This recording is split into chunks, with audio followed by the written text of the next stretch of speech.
പാലക്കാട് നെല്ലിയാമ്പതി ചുരം പാതയിൽ കാട്ടാന വാഹനങ്ങൾ തടഞ്ഞു. ആന റോഡിൽ ഇറങ്ങി നിന്നതോടെ 20 മിനിറ്റോളം ഗതാഗതം തടസ്സപ്പെട്ടു.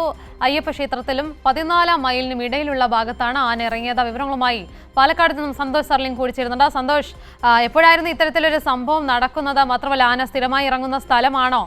മാത്രമല്ല, നിലവിൽ ഇപ്പോൾ ആന അവിടുന്ന് മാറിയോ? വാഹനങ്ങളെല്ലാം പോവാൻ സാധിച്ചു? എന്തൊക്കെയാണ് വിവരങ്ങൾ?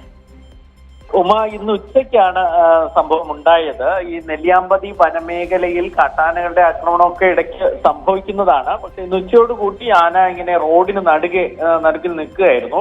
അപ്പൊ ഈ മുകളിലുള്ള ഓറഞ്ച് ഫാമിലേക്കും തേയിലത്തോട്ടങ്ങളിലേക്കും പോകുന്ന തൊഴിലാളികൾക്ക് അങ്ങോട്ട് പോകാൻ കഴിയാതെ ആന അവിടെ നിലയുറപ്പിച്ചതോടുകൂടി ആ ഭാഗത്തെ ഗതാഗതം ഏകദേശം 20 മിനിറ്റോളം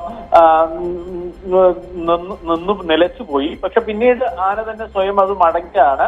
ആന അതിന് തൊട്ടു മുമ്പാണ് ആനത്താര എന്നാണ് പറയുന്നത്. പക്ഷെ ഇത് ഒറ്റപ്പെട്ട നിലയിൽ ആന ഇങ്ങനെ മാറി നിൽക്കുന്നതുകൊണ്ടാണ് ജനങ്ങൾ ഭയപ്പാടോടുകൂടി നോക്കുന്നത്. കാരണം അല്ലെങ്കിൽ ഒരുമിച്ച് പോകണമെങ്കിൽ ഈ പ്രശ്നം ഉണ്ടാകില്ല. എന്തായാലും ഇപ്പോൾ പ്രശ്നങ്ങളൊക്കെ മാറിയിട്ടുണ്ട്. ആ വഴിയുള്ള ഗതാഗതം സുഗമമാക്കിയിട്ടുണ്ട്. ശരി, സന്തോഷ് സർലിംഗാണ് വിവരങ്ങളുമായി ചേർന്നത്.